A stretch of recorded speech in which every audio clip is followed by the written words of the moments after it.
নমস্কাৰ, এই মুহূৰ্তত আহি পৰিছে ৰাজ্যবাসীৰ কাৰণে কেইবাটাও বিগ ব্ৰেকিং নিউজ। আজি হৈছে 18 আগষ্ট।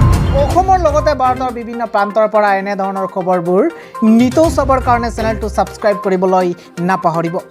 এই মুহূৰ্তত জনাই আছোঁ ৰাজ্যবাসীৰ কাৰণে এটা অতি ডাঙৰ খবৰ, কিয়নো অহা 21 আৰু 28 আগষ্টত 2 ঘণ্টাৰ বাবে কৰ্তন কৰা হ'ব ইণ্টাৰনেট সেৱা।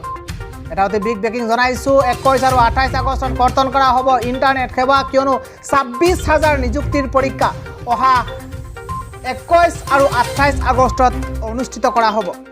26,000 নিযুক্তিৰ পৰীক্ষাৰ বাবে মোবাইল ইণ্টাৰনেট কৰ্তনৰ সিদ্ধান্ত গ্ৰহণ কৰা হৈছে। পৰীক্ষাৰ সময়ত 2 ঘণ্টাৰ বাবে কৰ্তন কৰা হ'ব মোবাইল ইণ্টাৰনেট।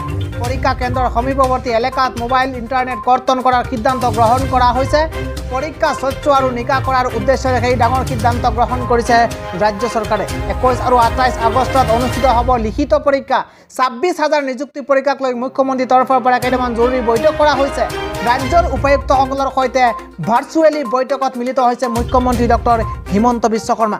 প্ৰতিটো পৰীক্ষা কেন্দ্ৰত থাকিব আৰক্ষীৰ মুখ্য কাৰ্যালয়ৰ এজন SI অচিও থাকিব আৰু পৰীক্ষাৰ্থীক সময়ছোৱাত 2 ঘণ্টাৰ বাবে ইণ্টাৰনেট কৰ্তন কৰাৰ সিদ্ধান্ত গ্ৰহণ কৰিছে অসম চৰকাৰে, কিয়নো 26,000 নিযুক্তিৰ পৰীক্ষাক লৈ মুখ্যমন্ত্ৰী ডক্টৰ হিমন্ত বিশ্ব শৰ্মা সৰব হৈ পৰিছে।